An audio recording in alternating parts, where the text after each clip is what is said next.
Hello aspirant, स्वागत है आप सब लोगों का यूपीएससी विद पायल गुप्ता में। अभी तक हम चैप्टर 9 के अंदर रामकृष्ण परमहंस, रामकृष्णा मूवमेंट और स्वामी विवेकानंद को पढ़ चुके थे। आज के सेशन में हम लोग आर्य समाज को, दयानंद सरस्वती को पढ़ेंगे, ईश्वर चंद विद्यासागर को पढ़ेंगे, प्रार्थना समाज और यंग बंगाल मूवमेंट को पढ़ेंगे। तो स्टार्ट करते हैं दयानंद सरस्वती और आर्य समाज को लेके। देखो, जो आर्य समाज बना है, ये क्यों बना है? आर्य समाज मूवमेंट जो आई थी, क्योंकि सोसाइटी के अंदर बहुत ज्यादा वेस्टर्न इन्फ्लुएंस बढ़ता जा रहा था। सोसाइटी के अंदर बहुत सारे ऐसे बड़े-बड़े बदलाव आ रहे थे और यही वो समय है जब इंडिया के जो लोग हैं वो रिनेसां की तरफ थे, यानी लोगों के अंदर नव चेतना जग रही थी, लोग रिफॉर्म्स के बारे में सोच रहे थे। तो इस वेस्टर्न इन्फ्लुएंस को देखते हुए दयानंद सरस्वती जी भी आगे आते हैं, अपने आर्य समाज की मूवमेंट को आगे लेके आते हैं। फाउंडर कौन है आर्य समाज के? दयानंद सरस्वती। दयानंद सरस्वती का बचपन का नाम क्या है, ओरिजिनल नेम क्या है? मूल शंकर। 1824 में एक ब्राह्मण फैमिली, गुजरात मोरवी स्टेट में इनका जन्म हुआ है। शुरुआत में 15 साल तक ये क्या करते हैं, सच की तलाश में इधर-उधर घूमते हैं, एस्थेटिक बन के। जो पहला आर्य समाज इन्होंने इस्टेब्लिश किया था 1875 में इन्होंने इस्टेब्लिश किया था, लेकिन बाद में उसे लाहौर में इस्टेब्लिश कर दिया। ठीक है?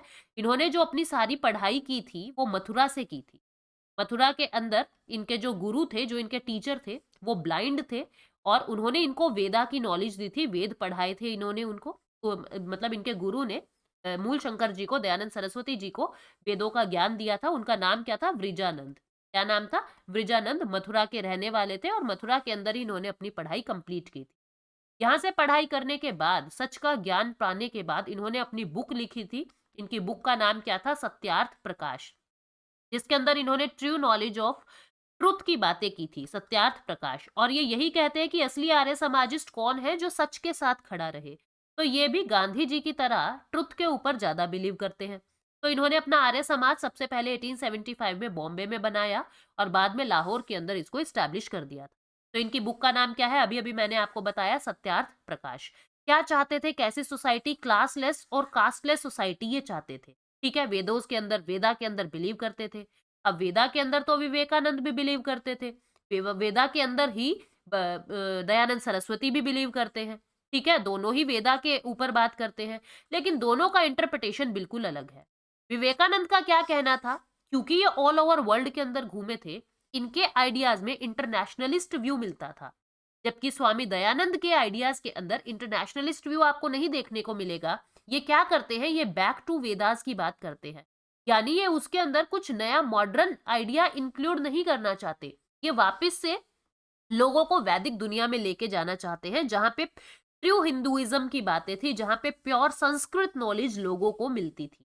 ठीक है? तो ये किसकी बातें करते हैं? बैक टू वेदास की बातें करते हैं। दयानंद जी का स्लोगन क्या था? Back to Vedas. ठीक है? वैदिक लर्निंग और प्योरिटी ऑफ रिलीजन की बातें करते हैं ये। हालांकि मॉडर्निटी को एक्सेप्ट करते थे, लेकिन उतना नहीं जितने स्तर पे विवेकानंद जी करते थे।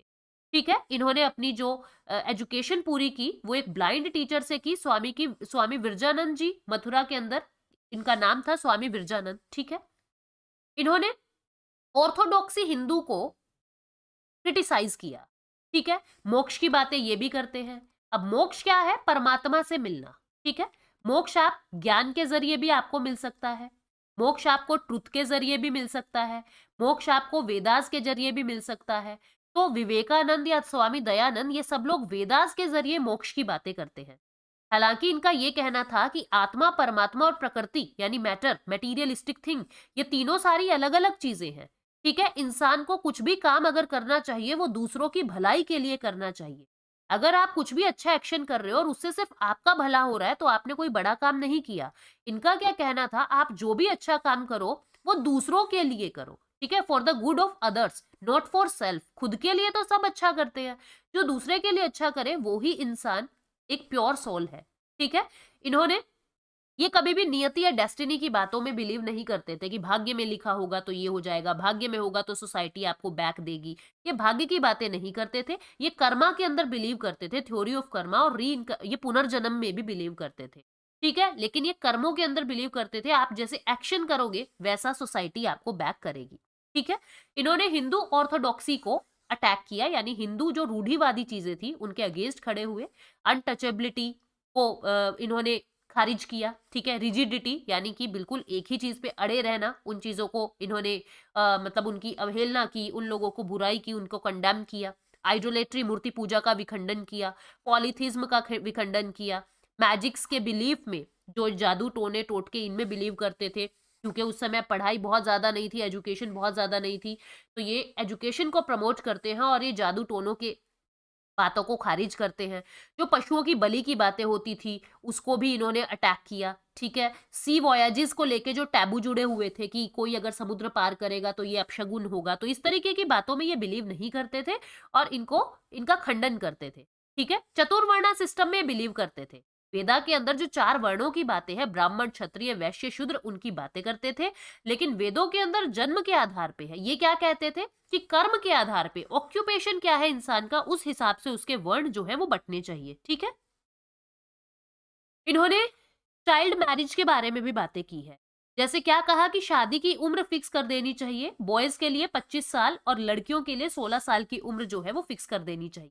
आर्य समाज 10 गाइडिंग प्रिंसिपल पे काम करता है। उसमें कौन-कौन से 10 गाइडिंग प्रिंसिपल है, हालांकि आप भी पढ़ सकते हो, पर मैं ब्रीफ में थोड़ा सा बता दूं। ये क्या कहते थे कि जो ट्रू नॉलेज है वो भगवान से मिलेगी, भगवान ही असली ज्ञान का स्रोत है, सोर्स है, ठीक है? गॉड ही पूरा सच और पूरा ज्ञान है।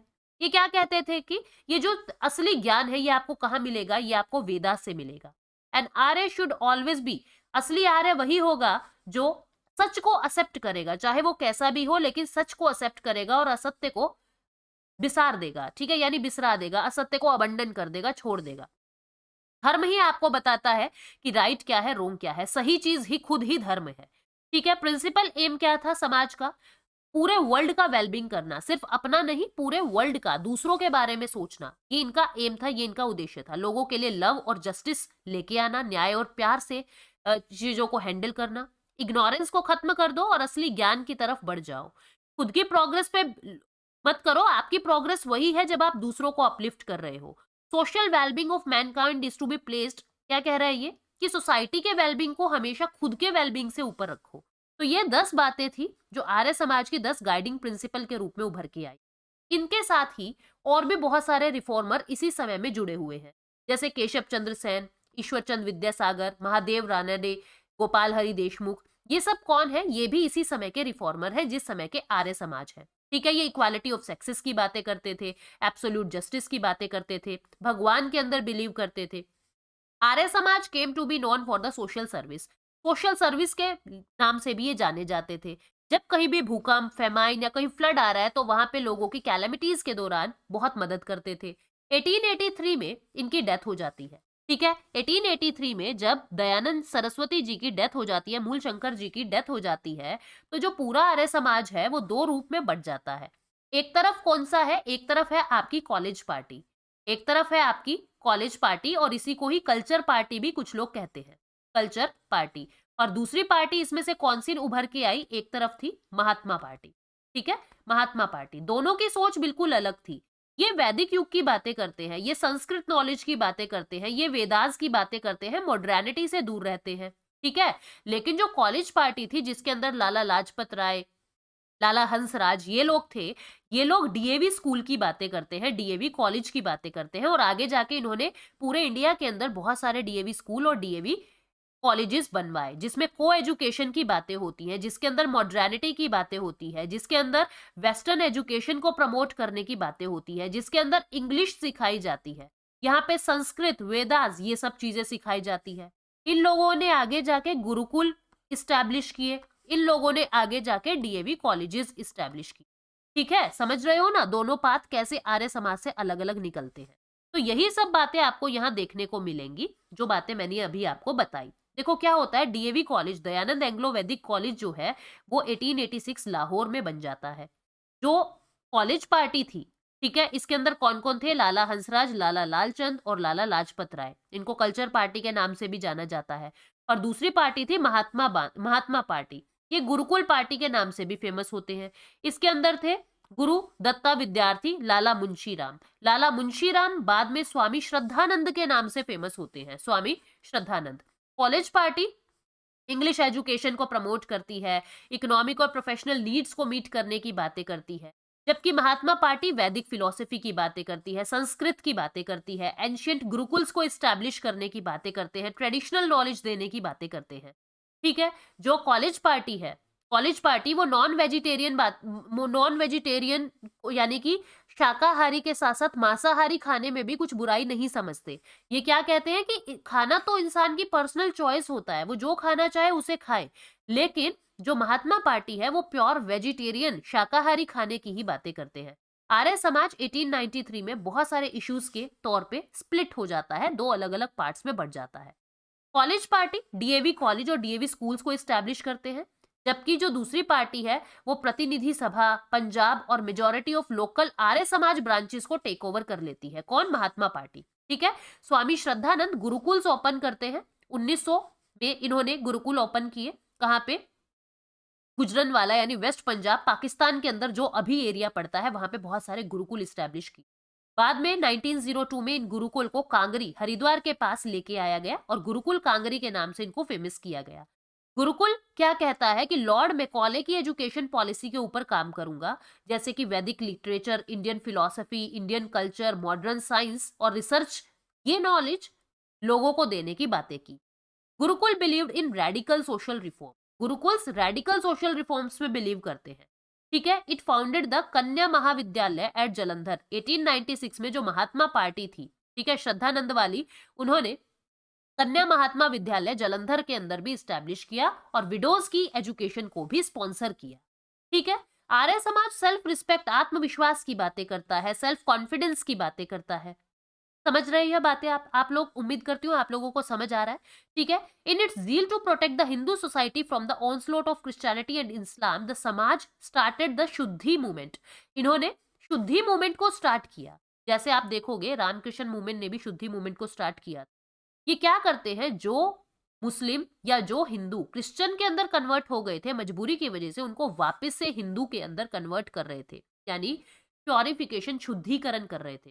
शुद्धि मूवमेंट ऑल्सो अटेम्प्टेड। शुद्धि मूवमेंट और क्या करती है? अनटचेबल्स को अपलिफ्ट करने की बातें करती है, प्योर कास्ट हिंदू की बातें करती है, ठीक है, सोशल रिफॉर्म्स की बातें करती है, कम्युनलिज्म को खत्म करने की बातें करती है।